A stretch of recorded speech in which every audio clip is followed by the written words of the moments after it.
जय श्री राम भाइयों। हम श्रीमद् भगवत गीता के प्रत्येक अध्याय का पठन पाठन और अभ्यास का क्या महात्मा होता है और उसका क्या फल प्राप्त होता है, यह हम देख रहे हैं। अभी उसी कड़ी में हम श्रीमद् भगवत गीता के चौथे अध्याय का महात्म्य सुनने जा रहे हैं। श्री भगवान माता लक्ष्मी को श्रीमद् भगवत गीता के पूरे अध्यायों का महत्व एक एक कहानी के द्वारा बता रहे हैं। वही कहानी हम आपको अब सुनाने जा रहे हैं। भगवान श्रीमद् भगवत गीता के चौथे अध्याय का महात्मा बताते हुए कहते हैं, श्री भगवान कहते हैं, प्रिय, अब मैं चौथे अध्याय का महात्म्य बतलाता हूँ। सुनो। गंगा के तट पर वाराणसी नाम की एक पुरी है। वहाँ विश्वनाथ जी के मंदिर में भरत नाम के एक योगनिष्ठ महात्मा रहते थे, जो प्रतिदिन आत्मचिंतन में तत्पर हो आदर पूर्वक गीता के चतुर्थ अध्याय का पाठ किया करते थे। उसके अभ्यास से उनका मन निर्मल हो गया था। वे सर्दी गर्मी आदि द्वंद्वों से कभी व्यथित नहीं होते थे। एक समय की बात है, वे तपोवन नगर की सीमा में स्थित देवताओं का दर्शन करने की इच्छा से भ्रमण करते हुए नगर से बाहर निकल गए। वहाँ बेर के दो वृक्ष थे। उन्हीं के जड़ में विश्राम करने लगे। एक वृक्ष की जड़ में उन्होंने अपना मस्तक रखा था, दूसरे वृक्ष के मूल में उनका पैर टिका हुआ था। थोड़ी देर बाद जब वे तपस्वी चले गए, तब बेर के वे दोनों वृक्ष 5-6 दिनों के भीतर ही सूख गए। उनमें पत्ते और डालियां भी नहीं रह गई। तत्पश्चात वे दोनों वृक्ष कहीं ब्राह्मण के पवित्र गृह में 2 कन्याओं के रूप में उत्पन्न हुए। वे दोनों कन्याएं जब बढ़कर 7 वर्ष की हो गई, तब एक दिन उन्होंने दूर देशों से घूमकर आते हुए भरत मुनि को देखा। उन्हें देखते ही वे दोनों उनके चरणों में पड़ गई और मीठी वाणी में बोली, मुनि, आपकी ही कृपा से हम दोनों का उद्धार हुआ है। हमने बेर की योनि त्याग कर मानव शरीर प्राप्त किया है। उनके इस प्रकार कहने पर मुनि को बड़ा विस्मय हुआ। उन्होंने पूछा, पुत्रियों, मैंने कब और किस साधन से तुम्हें मुक्त किया था? साथ में यह भी बताओ कि तुम्हारे बेर होने का कारण क्या था, क्योंकि इस विषय में मुझे कुछ भी ज्ञान नहीं है। तब वे कन्याएं पहले उन्हें अपने बेर हो जाने का कारण बतलाती हुई बोली, मुनि, गोदावरी नदी के तट पर छिन्न पाप नाम का एक उत्तम तीर्थ है, जो मनुष्य को पुण्य प्रदान करने वाला है। वह पावनता की चरम सीमा पर पहुंचा हुआ है। उस तीर्थ में सत्यतपा नामक एक तपस्वी बड़ी कठोर तपस्या कर रहे थे। वे ग्रीष्म ऋतु में प्रज्वलित अग्नियों के बीच बैठते थे।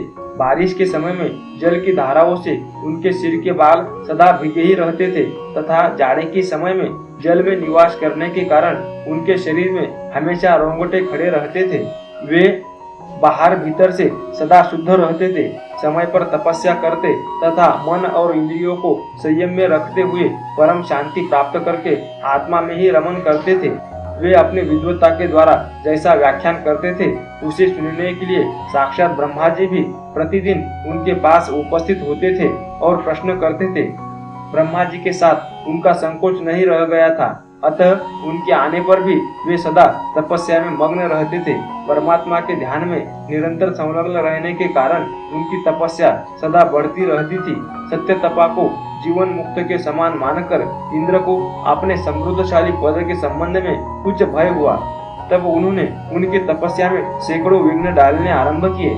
अप्सराओं के समुदाय से हम दोनों को बुलाकर इंद्र ने इस प्रकार आदेश दिया, तुम दोनों उस तपस्वी की तपस्या में विघ्न डालो, जो मुझे इंद्र पद से हटाकर स्वयं स्वर्ग का राज्य भोगना चाहता है। इंद्र का यह आदेश पाकर हम दोनों उनके सामने से चलकर गोदावरी के तीर पर, जहाँ वे मुनि तपस्या करते थे, आई। वहाँ मंद और गंभीर स्वर से बजते हुए मृदंग तथा मधुर वेणुनाद के साथ हम दोनों ने अन्य अप्सराओं सहित मधुर स्वर में गाना आरंभ किया। इतना ही नहीं, उन योगी महात्मा को वश करने के लिए हम लोग स्वर, ताल और लय के साथ नृत्य भी करने लगे। बीच बीच में जरा जरा सा अंचल खिसकने पर उन्हें हमारी छाती भी दिख जाती थी। हम दोनों की उन्मत्त गति काम भाव को जगाने वाली थी, किंतु उसने उन निर्विकार चित्त वाले महात्मा के मन में क्रोध का संचार कर दिया। तब उन्होंने हाथ से जल छोड़कर हमें क्रोधपूर्वक शाप दिया, अरे तुम दोनों गंगा जी के तट पर बेर के वृक्ष हो जाओ। यह सुनकर हम लोगों ने बड़ी विनय के साथ कहा, महात्मन, हम दोनों पराधीन थी, अतः हमारे द्वारा जो दुष्कर्म बन गया है उसे आप क्षमा करें। यह कहकर हमने मुनि को प्रसन्न कर लिया। तब उन पवित्र चित्त वाले मुनि ने हमारे शाप उद्धार की अवधि निश्चित करते हुए कहा, भरत मुनि के आने तक ही तुम पर यह शाप लागू होगा। उसके बाद तुम लोगों का मृत्यु लोक में जन्म होगा और पूर्व जन्म की स्मृति बनी रहेगी। मुनि, जिस समय हम दोनों बेर वृक्ष के रूप में खड़ी थी, उस समय आपने हमारे समीप आकर गीता के चौथे अध्याय का जप करते हुए हमारा उद्धार किया था। अतः हम आपको प्रणाम करते हैं। आपने केवल शाप से ही नहीं, इस भयानक संसार से भी गीता के चतुर्थ अध्याय के पाठ द्वारा हमें मुक्त कर दिया। श्री भगवान कहते हैं, उन दोनों के इस प्रकार कहने पर मुनि बहुत ही प्रसन्न हुए और उनसे पूजित हो विदा लेकर जैसे आए थे वैसे ही चले गए।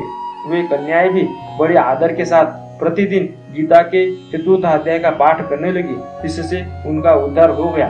तो दोस्तों, इस तरह हमने देखा श्रीमद् भगवद गीता के चतुर्थ अध्याय का पाठ करने के फल से कैसे स्वर्ग की अप्सराएं भयानक से भयानक शाप से भी मुक्त हो गई। इसी तरह भगवान विष्णु की आप पर भी सदा कृपा बनी रहे, ऐसी मैं मंगल कामना करता हूँ। पूरी कहानी और पूरा वीडियो धैर्य के साथ सुनने और देखने के लिए दिल की गहराइयों से मैं आपका आभारी हूँ। धन्यवाद।